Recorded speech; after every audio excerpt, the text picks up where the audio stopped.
Hello everyone, Soberoni of G&A Reviews here with part 2 of my Nero Fest guide for FGO NA. This part of the guide is going to be covering the challenge quest or exhibition matches.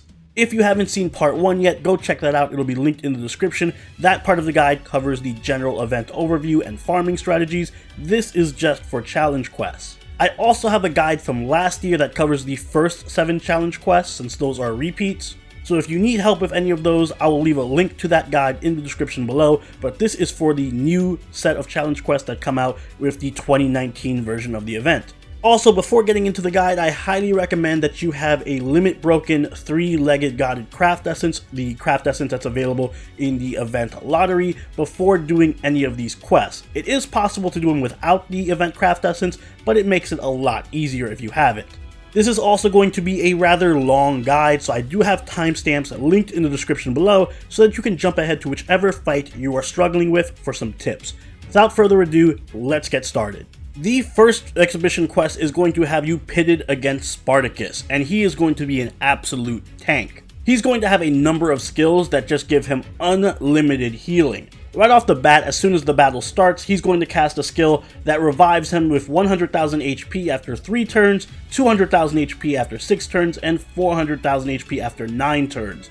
In addition to this, he also has an unremovable buff that restores 100,000 HP to himself at the end of every turn, and increases his critical hit rate against king enemies. To make matters worse, as his HP decreases, his NP strength will exponentially increase. He has 2 break bars, and after each break bar he will recast the skill that grants him 100,000, 200,000, and 400,000 HP after a set amount of turns.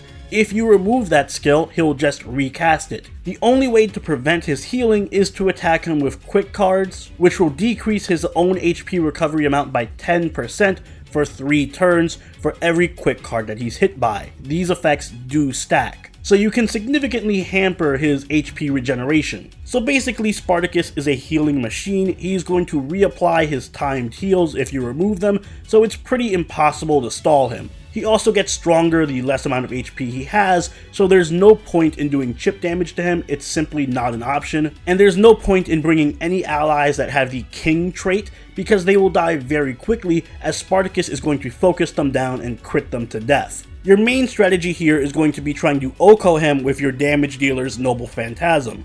You can try to slow down his healing with quicks whenever possible, but try to focus more on your arts cards so that you can NP spam him and set up an OHKO. Definitely do not bring any king servants, so don't bring Maeve, don't bring Arturia. But what you should bring are your best anti-male servants, because they're going to do exponentially more damage. When you start the battle, Spartacus is also going to cast a Buster Down on your front row, but don't worry too much about this because it only lasts 3 turns and you can cleanse it. But one thing you should be careful of is his NP charge. Spartacus can charge his own NP, and he does a ton of damage when he Noble Phantasms. The servants I highly recommend bringing for this fight are Uriel, Orion, and Tamamo Lancer. They are the best anti-male damage dealers, and they can all one-hit KO Spartacus extremely easily. If you don't have access to any of them, you can still bring another strong single target servant like Robin Hood, Ushiwakamaru, or Kintoki Rider.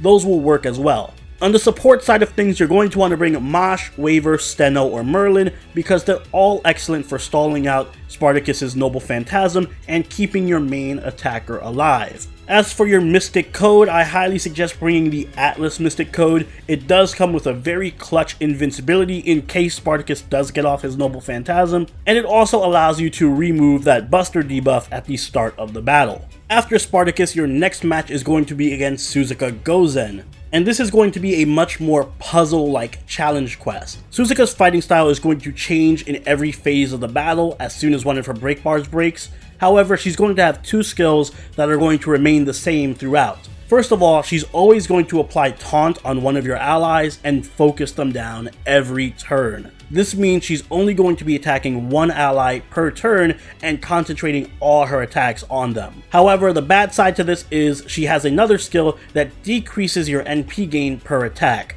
so that means you won't be gaining much NP from her attacks on you. Aside from those 2 skills, her fighting style is going to drastically change every round. When you first enter the battle and she has both of her break bars available, she's going to have a special skill that grants her high resistance to Quick, Arts, and Buster. And every turn she's going to have a weakness to one of those three and super defense against the other two. She's going to cycle through these weaknesses every turn. So the first turn she may be weak to Quick but strong against Buster and Arts, then the following turn weak to Arts but strong against Quick and Buster, and then the last turn strong against Arts and Quick but weak to Buster, so on and so forth. All you have to do is make sure you hit her with the appropriate card types on the appropriate turns. Once you break her first break bar, her strategy is going to change. Instead of being resistant to card types, she's actually physically going to change her class. She's going to switch from being an archer to being a lancer, then a rider, and then a caster,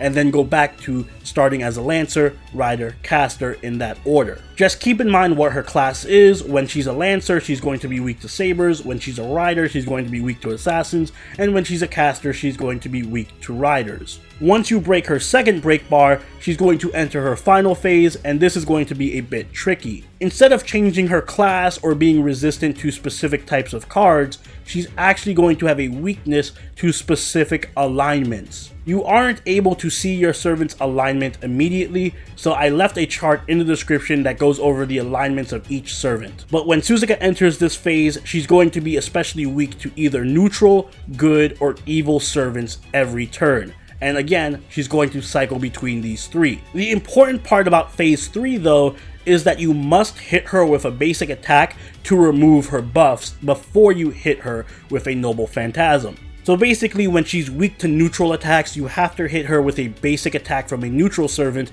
and then hit her with a Noble Phantasm in order to do regular damage. If you lead with your Noble Phantasm, she's going to block it. This fight is not as hard as it seems on paper. All you have to do is keep in mind what Suzuka's traits are. She's always going to have Divine, she's always going to be evil, she's always going to have Riding, she's always going to be a Sky or Earth servant, she's always weak to Enuma Elish, she's always female, and 2 out of the 3 phases, she's going to be a Saber. That means any servant that has anti-Divine, anti-female, anti-Riding, anti-Saber, or is named Gilgamesh is going to fuck her up. Don't worry about her other resistances. Her first and third break bar, she can actually be OHKO'd by an archer, and during her second break bar, she is especially susceptible to anti-female assassins when she is in her rider phase. Just remember to always use your Noble Phantasm when she cycles to the appropriate weakness, and when she's in her last phase, make sure you hit her with a normal attack first before you're hitting her with an NP, otherwise it won't work. As for your recommended servants for this fight, bring a servant that exploits one of her traits. Nobunaga and Gil are by far the best choices. She's going to be weak to Gil in all of her phases, and Nobunaga is an anti-saber, anti-divine, anti-riding archer, so she does bonkers damage against Suzuka. Also, Tesla and Raiko are great choices because they are anti-Sky Earth servants. Mysterious Heroine X and MHX Alter are anti-saber, and Nobu Berserker is anti-divine. When Suzuka is in phase 2, you're going to want to have an assassin that can deal anti-female or anti-evil damage to her, so you're going to want Carmilla, Jack, or Sanson. All 3 of them will mess her up. As for your recommended Mystic code, go with Atlas. The invincibility is invaluable here, especially because Suzuka is only going to target 1 ally per round. For round number 3, we're up against Arash. This is a much more straightforward fight compared to the other 2. Basically, as soon as you enter the battle, Arash is going to cast Invincibility Pierce on his Noble Phantasm. This is permanent and cannot be removed, and it means that you're always going to be hit by Stella. In addition to this, he's going to cast Guts on himself that's going to activate 3 times, restoring 50% of his HP. He's also going to be immune to stuns and have increased buff removal resist. Finally, after he Stellas 3 times, he's going to then immediately charge his Noble Phantasm all the way up and apply Guts to himself 1 more time. So basically all you have to do for this fight is survive 5 Stellas. He's going to use Guts 3 times, which means 3 Stellas. Then after the 3rd time, he's going to use Guts 1 more time and instantly Noble Phantasm, so that's the 4th Stella. And then he's going to do another one and die. Remember, he is immune to all stuns, he has 5 million HP, and he has invincibility pierce. That means you cannot stall him. Your only strategy for this fight is going to be guts or defense stacking. You're going to need servants that can either provide guts to your team or provide huge defense buffs to you constantly. And most importantly, always remember, after his 3rd Stella, he's going to cast his 4th one right away. So make sure you have a Noble Phantasm ready for back-to-back Stellas. Recommended servants for this fight are very easy. Iris Veil is key because of her AoE guts. You can also bring Ku, Nero, and Herc with his Bondcraft Essence because they can survive a very long time and take multiple Stellas. Noble Phantasm batteries like Waver, Tamamo, Merlin, and Hans are also necessary to help Iris Veil with her NP spam. And Mosh and George are excellent for tanking Noble Phantasms with their defense. You're also going to want to bring craft essences that give you guts, like Three-Legged Goddess, Necromancy, Chaldea Lifesavers, and Melty Sweetheart, which can actually nullify all of Stella's damage. As for a recommended Mystic code, Anniversary Blonde is perfect because it gives you guts. The more guts you have, the better. Moving on from the simple fight, we're back to the complex as we're up against Karna and Arjuna. And this fight is going to be very reminiscent of the Ku Skahak fight from earlier in the event. Basically, when you kill one of them, the other one's going to receive outrageous buffs. Starting off with Karna first, he's going to have increased defense against critical hits, increased attack against divine enemies, and every time he hits you, he's either going to decrease your crit strength, decrease your NP strength, or decrease your attack. In addition, once you break Arjuna's break bar, he's going to instantly increase his charge to max and increase his resistance to all attacks. Once you defeat Arjuna, he's going to additionally get more damage and increase his NP charge by 1 per turn. And if you defeat Arjuna before breaking one of Karna's break bars, once you do break one of his break bars, he's going to increase his charge to max, increase his attack, and decrease the NP gauge of all your allies. Moving on to Arjuna, as soon as the battle starts, he's going to apply debuff immunity, increase his attack against divine enemies, and when receiving attacks, he's either going to increase his crit strength or increase his critical hit rate. When you break one of Karna's break bars, he's going to instantly increase his charge to max and increase his ability to inflict death. Once you kill Karna, he's going to decrease the NP gauge of all your allies and decrease the NP charging effects of all your allies by 90%. Furthermore, if you kill Karna before you break Arjuna's break bar, then once you do break his break bar, he's going to increase his attack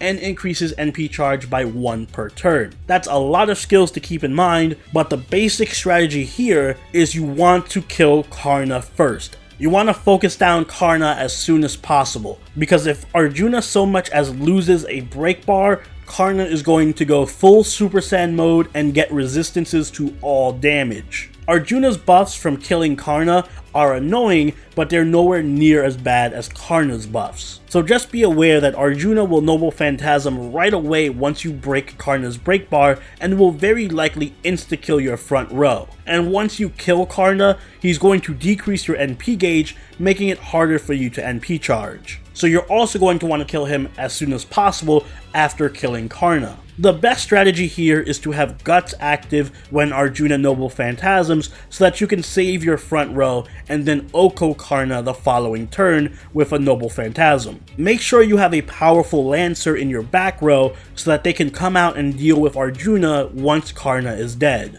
Keep in mind that Arjuna is divine and male. Also, there's no point in stalling this battle because Arjuna is immune to debuffs, so you just need to race and do as much damage as quickly as possible. The servants I recommend for this are going to be anti-divine or anti-male Lancers for dealing with Arjuna, so servants like Skahak and Tamamo and ironically Karna are going to be capable of one-shotting Arjuna. Ku is also great because of his survivability. For Karna, any single target saber should do the job. He doesn't have that much HP.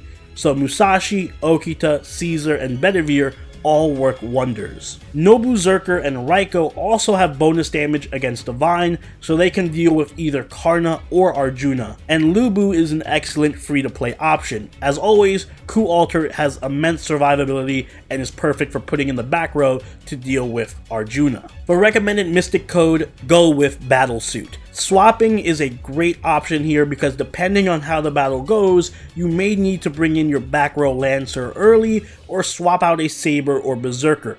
And now, God help us as we move into the most annoying battle of the challenge quest lineup for this year, Da Vinci. The way this fight is going to work is Da Vinci is going to be surrounded by a bunch of mid-boss level enemies who she is going to buff to hell. Every turn, Da Vinci is going to increase the NP charge of all her allies by 1 or increase the charge of a single ally by 2. She can also increase her own NP charge, and she can apply Invincibility Pierce to herself, meaning that once she Noble Phantasms, she will hit your whole team regardless of what you do. The only way to stop this is with a demerit that her and the rest of her allies have, which decreases their own NP charge by 1 for each attack they receive. Now, if you happen to break Da Vinci's break bar, she's going to go into Super Steroid mode and increase the charge of all her allies to max, so they will Noble Phantasm right away. She's also going to be able to apply increased attack, increased NP strength, or Invincibility Pierce to any of her allies, and restore 10,000 HP to all her allies per turn. And if you kill Da Vinci, you're going to basically lose the quest, because she's going to increase the attack, defense, and NP strength of all her allies to ludicrous levels, and give them all Invincibility Pierce, all of which are unremovable, and they will proceed to run over your team. So this means you're going to have to focus down the enemies around Da Vinci before you kill Da Vinci herself. But this is easier said than done, because each of these enemies has a special demerit on them. Aside from Da Vinci, there's going to be 12 other enemies you're going to have to face, and every time you hit one, they're going to inflict a special debuff on whoever hit them. The Helter Skelter is going to inflict Curse for 5 turns on whoever hits it. The Old Gear is going to inflict Skill Seal for 1 turn. The White Chimera is going to remove all buffs from that person. The Gazer is going to inflict NP damage down for 3 turns. The Bicorn is going to inflict NP gain rate down. The Soul Eater does nothing. The Sphinx will automatically cast Taunt on herself every turn as soon as she enters the fight. The Manticore is going to NP seal you for 2 turns. The Red Demon is going to give you defense down. The Huge Ghost is going to drain your NP gauge to 0. The Boar is going to reduce your max HP to 1, and the Spriggan is going to inflict stun. And all of these enemies are going to have a 5-turn NP bar. So the strategy for this fight is going to be, obviously, do not kill Da Vinci. Don't even break her break bar. This is going to be an extremely long fight where you're going to have to carefully manage your damage so that you can drain Da Vinci's NP without killing her. And you're going to be battling a wide mix of enemies in every class, so you're going to need servants that resist everything or have advantage over everything, aka rulers and berserkers. Debuff removal does help dealing with the enemies that constantly hit you with their demerits. However, the enemies can recast their debuff effect even after you hit them once, so be careful and attack wisely. The other major thing to keep in mind for this fight is the Sphinx. The Sphinx is an absolute challenge quest ender. If the Sphinx comes in and taunts you while Da Vinci has her NP up or has Invincibility Pierce, you're done. There's no way to stop it. So you need to make sure that Da Vinci is low on her Noble Phantasm and doesn't have Invincibility Pierce by the time the Sphinx comes out. The Sphinx will be coming out right after the Soul Eater. She is the 7th enemy in line, so keep that in mind. As for recommended servants, Jean is an absolute must for the heal and invincibility. Merlin, Waver, and Mosh for the same reason. This is going to be an extremely long battle, so you need as much survival as possible. Medea Lily, Medea, and Martha are great for debuff removal. Ku Alter is going to be your ideal attacker along with Lubu and Ibaraki. But Martha Ruler is also very good here because of her resistance to everything. As for your Mystic Code, Battlesuit can be your best option here because it allows you to swap out in case of emergency, and it gives you a stun in case somebody's charging NP too quickly. Moving on from the most annoying fight in this challenge quest lineup to perhaps the most infamous, we're up against King Hassan and his 99 Hassans. King Hassan in this fight is going to have a special defense buff that cannot be removed and basically reduces all your damage to him to nothing. He's going to have 20 stacks of this defense buff, and the only way to remove it is when he kills one of his allies. He will randomly kill one of his Hassans every turn, which is going to grant him a special ability, either restoring his HP, increasing his critical hit rate, or increasing his attack and NP charge, but at the same time removing one stack of his defense buff. This will happen randomly throughout the battle, and once he removes about 5 to 8 of these stacks, he will begin to receive damage from you. The more stacks he removes, the more damage he'll receive. However, in addition to all of this, Hassan also has a drastically increased rate of inflicting death. Any of his attacks can insta-kill one of your allies, and his Noble Phantasm is almost guaranteed to insta-kill someone on your team. But the one thing to keep in mind for this fight is that King Hassan is always only going to target whoever the leftmost servant in your party is. So whoever occupies the first slot is going to be the recipient of all of King Hassan's attacks. The other 99 Hassans don't pose much of a threat. This fight is all about surviving King Hassan's onslaught. An onslaught that is not very easily survivable because remember, instant death goes through defense, evade, and invincibility. Only guts can help you here. Furthermore, after you manage to break one of his break bars, King Hassan will automatically apply evade every single turn that will evade all attacks of a random card type, either quick, buster, or arts, and this is completely random. He can evade the same card type multiple turns in a row. Thankfully, once you kill King Hassan, the battle is over. There's no need to kill the other 99 Hassans. As far as strategy is concerned for this fight, you must have Bibi. She has the lowest death rate of any servant in the game, and she's pretty much the only servant who can reliably eat King Hassan's attacks and even his Noble Phantasm without dying. So make sure she is in front of your party at all times so that she can tank the instant death attacks. That said though, most of this fight is pure RNG and it is very luck dependent. You need to hope that you aren't instant killed since it again happens randomly, and you need to hope that Hassan doesn't evade your Noble Phantasm multiple times in a row because it happens randomly. All the randomness in this quest makes it very difficult to strategize here, but essentially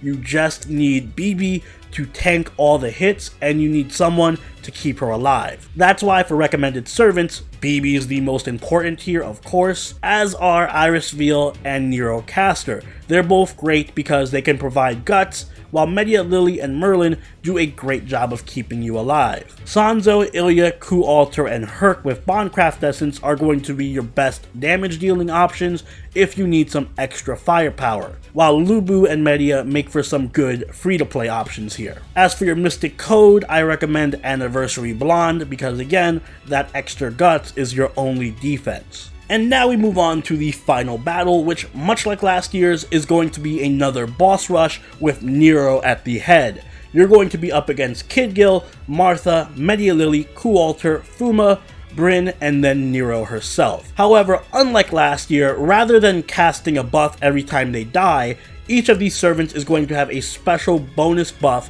for all their allies while they're on the field. In addition, they're going to have a special buff for themselves when they come out. Kid Gil is going to increase his Buster card resist for 3 turns, and as long as he's on the field, he's going to increase the NP strength of all his allies. Martha is going to have increased critical resist for 3 turns, and as long as she's on the field, she's going to increase the critical strength of all her allies. Medea Lily is going to have increased NP damage resist for 3 turns, and she's going to increase the defense of all her allies while she's on the field. Coup Alter is going to have increased quick card resist for 3 turns and increase the attack of all his allies while he's on the field. Fuma is going to apply evade to himself for 3 turns, and he's going to increase the critical hit rate of all his allies while he's on the field. Bryn is going to have increased arch card resist for 3 turns, and she's going to give all of her allies invincibility pierce while she's on the field. Nero is going to give special buffs to everyone when she gets out on the field depending on who they are, but the most important thing to know about Nero is she's going to increase every ally's NP charge to max, and she's going to give them all infinite guts. So essentially, as soon as Nero comes out on the field, everyone is going to Noble Phantasm and you must kill Nero, otherwise everyone else is immortal. The servants also give special buffs depending on whether another servant comes out at the same time as them. For example, Kid Gil is going to increase Coup Alter's NP charge by 2 and increase his critical hit rate. Martha is going to increase Fuma's Buster Card effectiveness and crit strength. Media Lily can give Brynhilde debuff immunity and restore her HP every turn. Coup Alter can give Media Lily evade and defense buffing. Fuma can give Media Lily increased max HP, and Bryn can increase Coup Alter's attack and defense. Now, despite all of those skills, I will say that killing order isn't as strict as it was last time. You should kill Media Lily first